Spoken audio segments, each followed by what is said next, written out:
जय श्री गणेश दोस्तों। हमारी आज की कहानी है लालच। अब शुरू करते हैं कहानी। मम्मी जी, गर्मी की छुट्टियों को अब ज्यादा दिन नहीं बचे हैं। बेहतर होता दीदी अभी चली आती। बच्चों के स्कूल खुल जाने के बाद उन्हें वक्त दे पाना बड़ा मुश्किल हो जाएगा। मैं सोच रही हूँ पहले कमरे की साफ सफाई करवा लेती हूँ, फिर एक बार दीदी से फोन करके आने को कह दूंगी और उनके आने से पहले बच्चों और उनके लिए उपहार खरीद लूंगी। वैसे भी इस बार बहुत खर्चा हो गया है। कविता अपनी सास राधिका जी से कहती है। राधिका जी बोली, हाँ बहू, गलती मेरी है। तुमने मुझे कहा भी था कि गंगा स्नान के लिए मत जाइए, फिर भी मैं चली गई। बताओ, 1 महीने बीमार रही, पर मेरी बेटी एक बार मुझे देखने तक नहीं आई और खर्चा बेटे बहू का हो गया। बहू, ऐसा क्यों नहीं करती हो? अगर तुम्हारे पास कोई साड़ी या सलवार कुर्ता नया हो तो वही नैना को दे दो। नई खरीदने की जरूरत क्या है? कविता बोली, अरे नहीं नहीं मम्मी जी, आपके आशीर्वाद से इतनी भी दयनीय हालत नहीं हुई है। हाँ, इस महीने थोड़ा खर्च ज्यादा हो गया तो क्या हुआ, अगले महीने थोड़ा बचत कर लेंगे, सब अपने आप हो जाएगा। बस आप स्वस्थ रहिए और चिंता मत कीजिए, मैं सब संभाल लूंगी। इतना कहकर कविता अपना काम करने चली गई। इधर राधिका सोचने लगी, बहू बहुत समझदार है। काश बेटी भी इतनी समझदार होती, क्योंकि जब भी आती है कुछ न कुछ ख्वाहिशें लेकर आती है।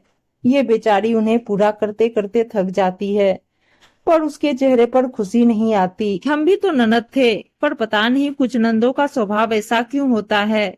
शाम में मानव कविता के पति दफ्तर से लौटकर आए और बोले, अरे माँ, इस बार छुट्टियों में नैना नहीं आई। क्या बात है, कहीं नाराज तो नहीं है? राधिका जी बोली, अरे हाँ बहू, मैं तुम्हें बताना भूल गई, नैना का फोन आया था। एक बार तुम भी बात कर लेना, उसे लग रहा है कि भाभी ने एक बार भी बुलाई नहीं। कविता बोली, हाँ मम्मी जी, रात में मैं आराम से दीदी से बात कर लूंगी। रात में सबको खाना खिलाने के बाद कविता ने अपनी ननद नैना को फोन किया और आने का न्योता दिया। नैना खुश होने की जगह 4 बातें सुना दी। हाँ हाँ, जब मम्मी ने कहा तब आप बुला रही हो, ऐसे तो कभी आप मुझे आने को नहीं कहती हैं। नैना की बातों को कविता ने हल्के में लिया और बात को वहीं खत्म किया। बहरहाल 1 हफ्ते बाद नैना अपने बच्चों को लेकर मायके आई। कविता के बच्चे बुआ बुआ करके गले लग गए। राधिका जी धीरे से नैना को बोली, नैना, क्या तुम बच्चों के लिए इस बार भी मिठाई या चॉकलेट कोई उपहार नहीं लाई? नैना बोली, अरे बच्चों, तुम्हारे फूफा जी ने तो ढेर सारे उपहार खरीद कर दिए थे, पर मैं लाना भूल गई और ट्रेन में चॉकलेट अच्छी नहीं मिलती है। कल शाम में हम बाजार चलेंगे, तब तुम्हारे लिए खूब सारी चॉकलेट लेकर आएंगे। राधिका जी बोली, 6 महीने साल भर पर आती हो और हर बार उपहार और चॉकलेट ऐसे कैसे भूल जाती हो? नैना मुंह बनाकर माँ को देखने लगी। कविता ने कहा, मम्मी जी, दीदी बच्चों का भला सोचती है, तभी चॉकलेट नहीं लेकर आई, वरना देखिए चॉकलेट खा खा कर उनके दांत खराब हो रहे हैं। दीदी, आप मम्मी जी से बात कीजिए, मैं आपके लिए चाय पकौड़े लेकर आती हूँ। इतना कहकर कविता अंदर चली गई। कविता के जाते ही राधिका जी बेटी से बोली, एक तुम्हारी भाभी है जो तुम्हारे आने से पहले इतनी तैयारी करती है, और तुम हो कि कभी ना उसके लिए ना बच्चों के लिए कुछ लाती हो। नाराज नैना बोली, माँ, मुझे तो शक होता है कि आपकी बेटी मैं हूँ या वो है। राधिका जी बोली, बेटा, शिकायत बेटी की हो या बहू की, दोनों सूरत में सुनना तो मुझे ही पड़ेगा। खैर छोड़ो, अब आई हो तो खुश रहो। थोड़ी देर बाद कविता ननद के लिए पकोड़े लेकर आई। कविता के गले में सोने की चेन देखी तो बोली, अरे भाभी, आप कब से इतनी मोटी चेन पहनने लगी? लगता है भैया की खूब कमाई हो रही है। हाँ हाँ, बहन के लिए तो कभी कुछ खरीदता नहीं, बीवी पर पैसे लुटाता है। कविता मुस्कुराकर बोली, अरे नहीं दीदी, मेरे भतीजे का मुंडन था, उसमें मेरी भाभी ने मुझे ये चेन दी थी। नैना बोली, सीखो भाभी, अपनी भाभी से कुछ सीखो, अपनी ननद को कितना अच्छा उपहार देती है, और आप हो कि हर बार मुझे साड़ी या सूट का कपड़ा देकर टाल देती हो। कविता मुस्कुराकर वहां से चली गई। राधिका जी बोली, नैना तुम बस लेने की ही बात करती हो। तुमने बहू से ये क्यों नहीं पूछा कि उसने अपनी भाभी और भतीजे को क्या दिया? नैना आश्चर्य से माँ को देखने लगी तो उन्होंने कहा, जितना उसकी भाभी ने दिया उससे दुगना इसने उसके लिए किया। रिश्ते एक तरफा नहीं निभाए जाते हैं, ये बात जान लो। 2 दिन बाद नैना कविता से बोली, भाभी आप मेरे रहने का इंतजाम हर बार नीचे वाले कमरे में क्यों करती हैं? मुझे नीचे का कमरा बिल्कुल पसंद नहीं, वो बहुत छोटा है। आप माँ का सामान उस कमरे में रख दो और मेरा सामान माँ के कमरे में रख दो। कविता बोली, दीदी 1 हफ्ते के लिए मम्मी जी का सारा सामान शिफ्ट करना सही नहीं होगा, उन्हें बहुत परेशानी होगी। और वैसे भी मैंने सुना है ये आपका ही कमरा हुआ करता था, फिर आपको तो इस कमरे में अच्छा महसूस होना चाहिए। ठीक है, अगली बार से मैं आपका सामान ऊपर वाले कमरे में रखवा दूंगी। तभी राधिका जी आई और बोली, नैना 1 हफ्ते के लिए आती हो, फिर क्यों अपनी भाभी को परेशान करती हो? कविता मुस्कुराकर वहां से चली गई और दोनों माँ बेटी बात करने लगी। नैना बोली, माँ इस बार मैं सारी कपड़े लेकर नहीं जाऊंगी। अगर वहां मेरी सास पूछेगी क्या मिला तो क्या सारी कपड़ा दिखाऊंगी? राधिका जी बोली, तो बेटा बताओ तुम्हें इस बार उपहार में क्या चाहिए? नैना मुंह बनाते हुए बोली, माँ भाभी ने जो चेन पहनी है कहो ना वो मुझे उपहार में दे दे। राधिका जी बोली, वो तुम्हें कैसे दे सकती है जब वो उसके मायके से मिला है। नैना बोली, ठीक है, अगर वो चेन नहीं दे सकती तो आप मुझे कोई सोने का जेवर उपहार में दे दीजिए, वरना अगली बार से मैं नहीं आऊंगी। इतना कहकर वो मुंह फुलाकर बैठ गई।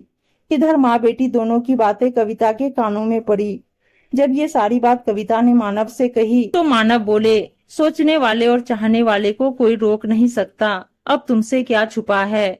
नैना का मन कभी भी किसी चीज से भरता ही नहीं है, जितना उसके पास है उसमें वो कभी खुश रहती ही नहीं और पाने की चाहत उसकी बढ़ती ही जा रही है। ये कोई छोटी बात नहीं है। कविता से रहा नहीं गया। उसने नैना को बहुत मनाने की कोशिश की, फिर बाद में साड़ी के साथ पायल और बिछिया खरीदकर राधिका जी को दिखाई। वो बोली, हाँ ठीक है बहू, वैसे भी उसके पास सोने के जेवर की कोई कमी नहीं है और हर साल वो आती है तो कितने गहने उपहार में दोगी। मुझे तो अपनी बेटी के इस व्यवहार पर शर्मिंदगी महसूस हो रही है। करीब 1 हफ्ते हो गए। बच्चे रोज नैना को घूमने की जिद करते और नैना कोई ना कोई बात कहकर उन्हें टाल देती।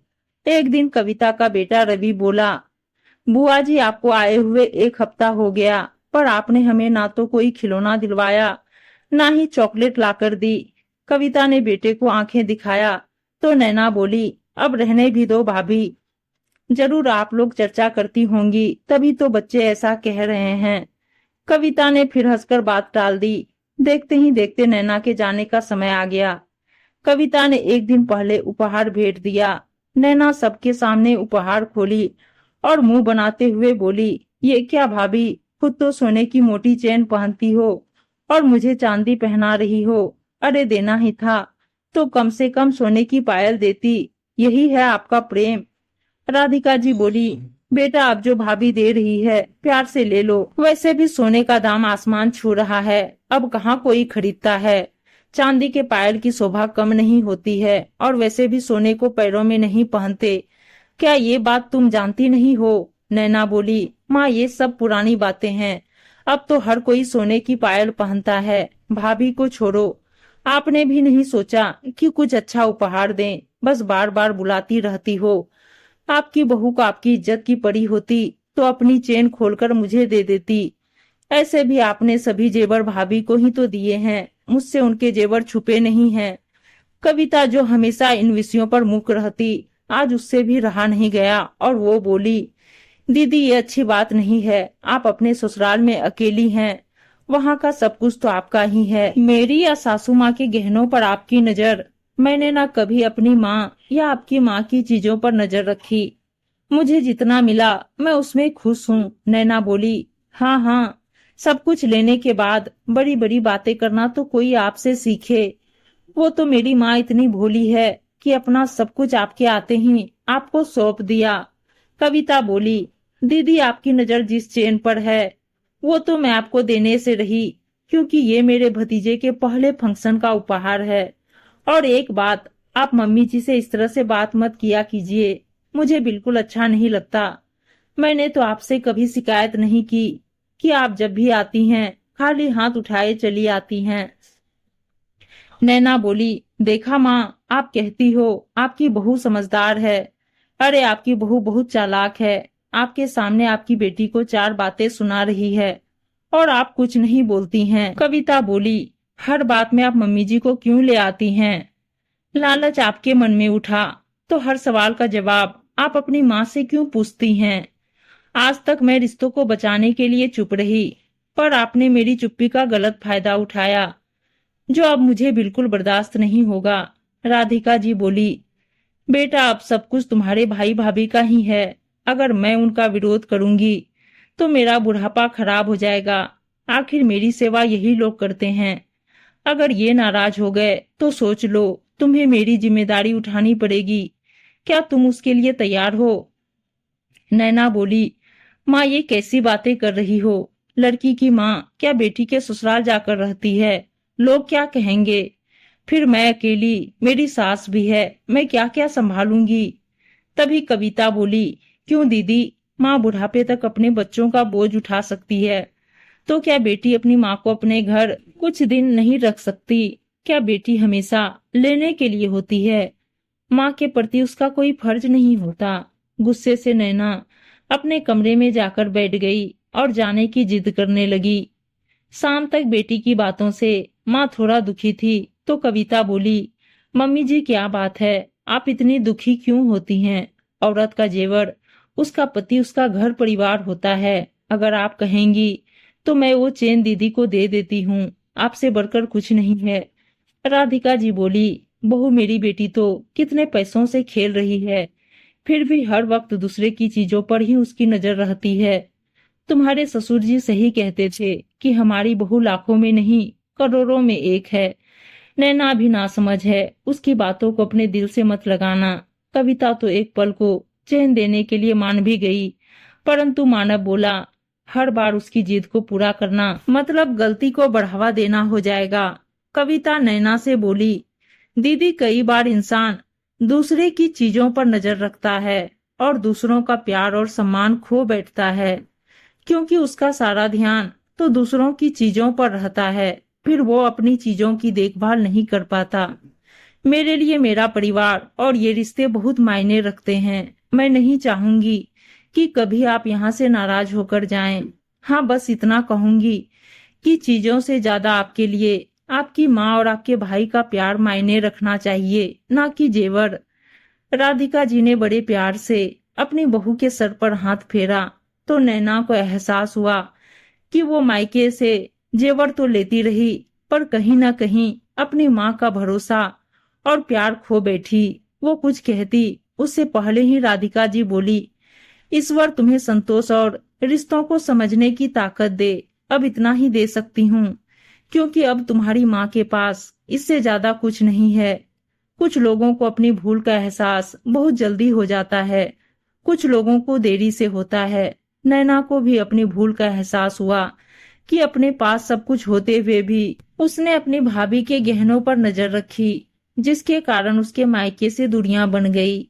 पर धीरे धीरे समय बीता, उसने अपनी गलती के लिए सबसे माफी मांगी और अपनी भूल सुधारी। इन सब चीजों में कविता को सास और मानव का भरोसा और साथ मिला, जो सबसे ज्यादा महत्वपूर्ण था। उम्मीद है दोस्तों कहानी अच्छी लगी होगी, और अच्छी अच्छी कहानियां सुनने के लिए चैनल को सब्सक्राइब और वीडियो को लाइक शेयर जरूर कर दीजिएगा। धन्यवाद दोस्तों।